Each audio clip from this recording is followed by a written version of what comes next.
Hey everyone, and welcome back to my channel. If you're new here, make sure you're subscribed below and turn that notification bell on. I do upload at least once a week, sometimes more. And this week, of course, we're back to talk about Big Brother Canada. If you're new to this, we are in week 7. We are coming down to the final few weeks. Only 2 left after this one. And so we're going to see a lot of changes really quickly. So without further ado, let's get into it. From Cape Breton, it's Saturday night. All right, so this week we saw huge changes. We went from 7 to the final 5, and that happened in one night. Yes, that means a double eviction hit the house guests, and I'm here for it. It was a very weird week. Actually, the whole season has been that way, hasn't it? We've seen players come and go. We've seen players fight. We've seen players cower. But this week, we kind of saw it all in one week. I mean, first we had the surprise of the century when Renee, the block star, ends up winning HOH. Who would have thought? But I mean, when I did watch that episode, I had to think that she really did have a chance at that one because it was a memory-based competition, and her being a lawyer, I would hope that she would have a really good memory. And she proved me right. She won, and of course was ecstatic, and the sounds coming out of that girl, I would dare to guess that she's part pterodactyl and part human. Because, Lord, she screeched so loud, I thought we were going back in time. However, I give it to her. I think that's great. So exciting. Maybe I would have screamed the same way. I don't know. I've never played the game. But I think it's the first time I've ever heard a screech like that. Okay, so enough about Renee's screaming. I was really happy to see her win. It was a real shift in the house. And I really wanted to see where the strong players were going to lie at the end of that week. The strong players I'm referring to are Ty and Kuzi. Of course, in the jury we saw last week, all the jury members are pegging Kuzi to win. I kind of had said that a few weeks ago, that she has the ability to win, although there were moments throughout the last few weeks where her attitude, her kind of like entitlement, got the better of her, and her confrontation, her just aggressive or assertiveness kind of rubbed people the wrong way. And I personally thought if she continues in that kind of direction, they're going to kick her out. Not because she's good at the game, but because they just want to get her out because she's rude or whatever. Now, Renee puts up, like, she has a conversation with Kuzi. Since we're talking about Kuz, let's keep on that train. She has a conversation right away with her, and Kuzi's, partners in crime in the Crown, Anika and Danielle see Kuzi, like, going after Renee, wanting to talk to her right away, before noms, before anything, like, literally right away. And they're kind of feeling like she's going to throw them under the bus and, gun for herself. I have to say, I don't know. If I were in their situation, I might have felt betrayed and hurt too, and kind of like put out. But it's Big Brother. You didn't come into the house with these people. You came in to play a game for yourself. So if you're there to fight for yourself, all the more power to you. So anyway, Kuzi goes and she pitches to Renee, and Renee assures her, at least first round of noms, you're safe, girl. You're safe. I'm not even looking in your direction. My goal, my aim is at Ty. Little does anyone really know that Kuzi's kind of working with Ty. So we see Kuzi going to Ty pretty fast in this episode. If it wasn't this one, it was the POV. But no, I believe it was the first in the noms. And they discussed a plan that, best case scenario, she wins the power of veto. So she's automatically safe because the player that wins the power of veto cannot be renominated if they're not currently on the block. And Ty, knowing that Ty will be on the block, they discuss the best case scenario is for Kuzi to win, pull him down, then Renee is forced to put another player, possibly another Crown member, on the block. Renee did say that she was thinking between the second nomination to sit next to Ty to be either Anika or Daniel C., which are Crown members in the alliance that Kuzi's in. And of course, Kuzi's like, yeah, perfect. As long as it's not me, I don't care. So, I mean, Daniel C. and Anika were kind of right in the fact that she was throwing them under the bus a little bit, or a lot. So yeah, Ty and Kuzi sat back in the library at the pool table discussing what would be the best case scenario. So Kuzi wins, she takes him down, and then another player would have to go up.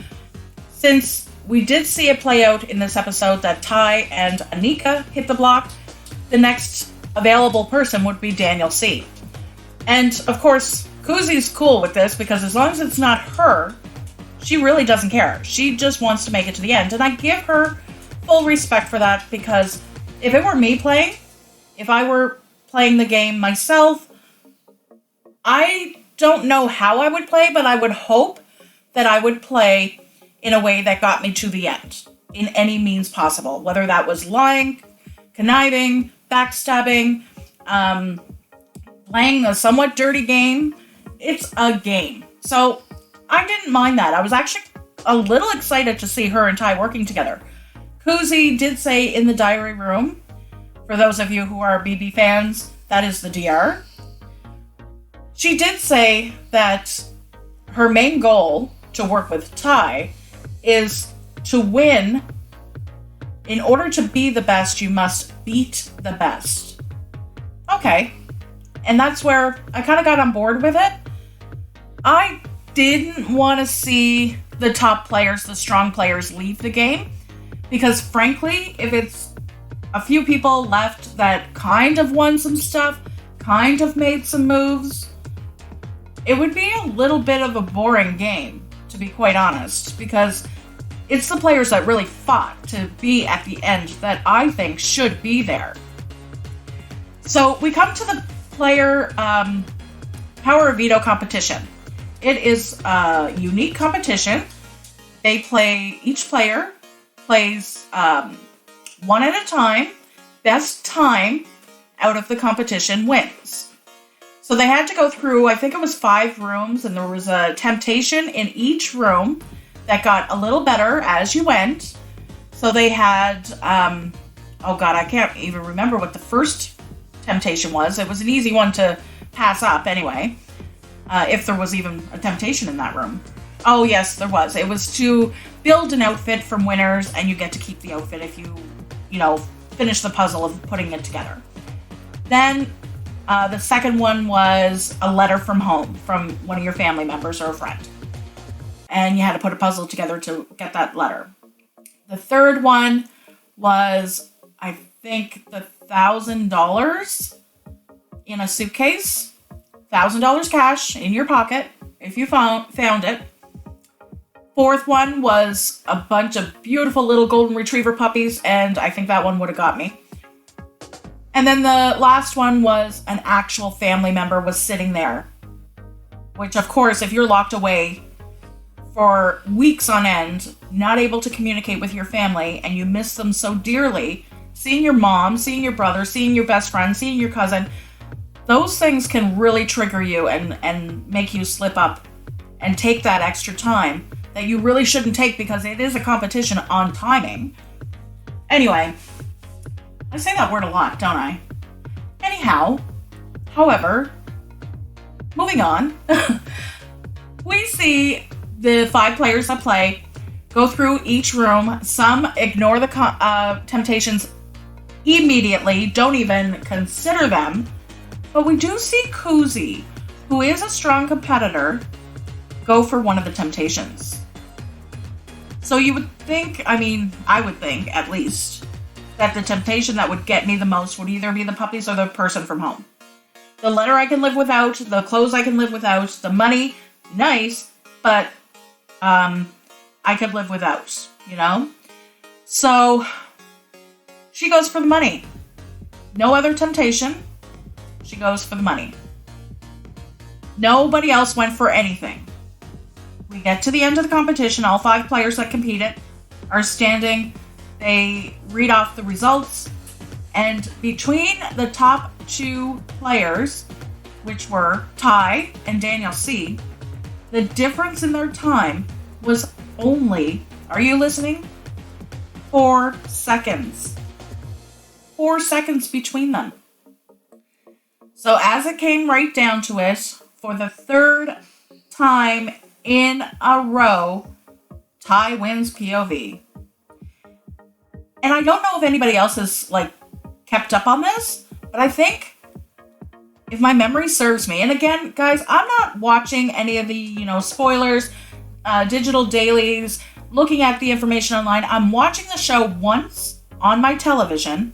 I record it, then I watch it, and I delete it after. I don't go looking for the information to remind myself. I make a few notes to remind me what to talk about, but I'm not going and researching any of this stuff. I want to give you off the cuff my take on what I'm seeing as a consumer of this show. If I were just not a super fan and only catching this show when it came on TV. Does that make sense?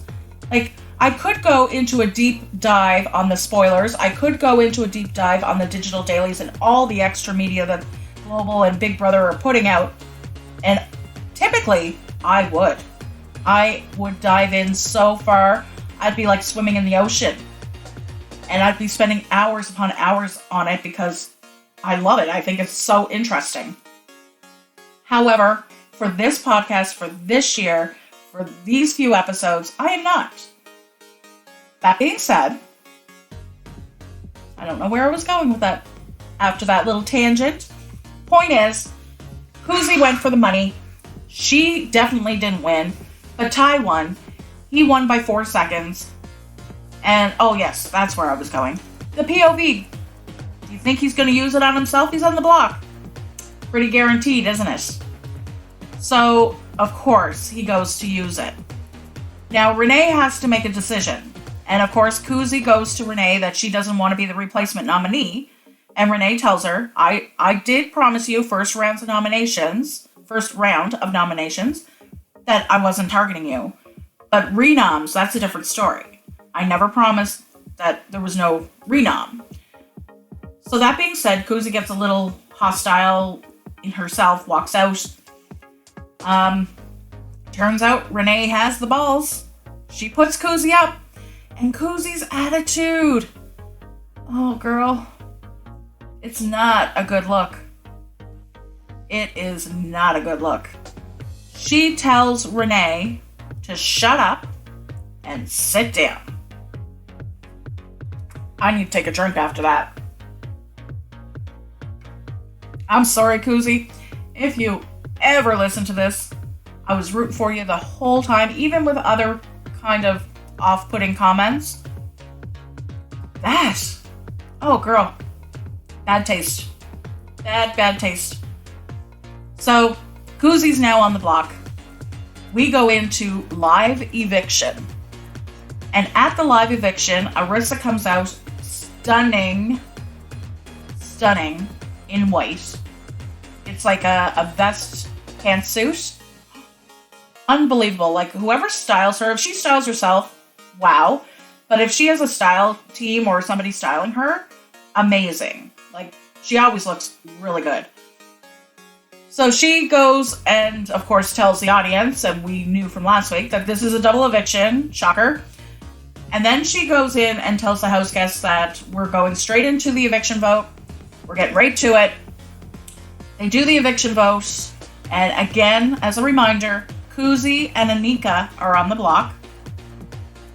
And it is only, since Renee is HOH, she will only vote in the event of a tie. So the people voting are Ty, Claudia, Shania, and Daniel C. So of those four, the vote came out as a 3-1 to evict Kuzi. So Kuzi, although I was rooting for you, girl, you're gone to jury. I wish you the best of luck. And we'll see you in jury, and then we'll see you in a few weeks to crown the winner of Big Brother. And I'm really hoping that it's somebody who truly does deserve it. Somebody that really worked for it. That being said, there's not many of those left in the house. So Arisa comes back on the TV and she tells them we're moving. Yes, you've all dreaded it. You thought about it. It's indeed happening. Double eviction. Go right to the backyard. We're getting right into the HOH competition. Boom, boom, boom, boom, boom. True and false questionnaire. But the competition, this was based on middle of the night, which I love when Big Brother does this, wakes out all the house guests up unexpectedly for a memorization kind of thing, where they have to look at all these clues and figure things out while they're half asleep, and then know that they have to remember all these details for an upcoming competition. So they get hauled out of their sleep by a screaming woman, and they get sent downstairs to the backyard, which in BB Can, that is like an indoor thing because our weather can be a little erratic in the spring between March and April. So what we call the backyard is indoors. There is an actual backyard with a hot tub, and that is outside or open to the air. So they go to the inside backyard, and there is a scene set up with caution tape. It's a murder scene, almost like Clue. And the actors posing in this murder scene are former house guests of previous seasons. We saw Moose, we saw Betty, we saw Adam and Sarah. So it was listening to some voice clues, looking at all the actors, and looking at the scene, and trying to figure out who killed the player that's, posing as dead, which was Adam. And then you also had to look at all the information that's out there for you to see, because that could be included in the competition. So we get to the competition. It's a true and false, and all the questions are based on what color was this, who was holding that kind of thing.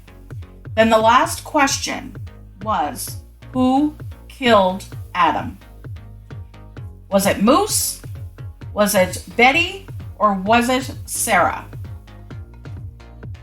And when it came right down to the end of the competition, it was Sarah.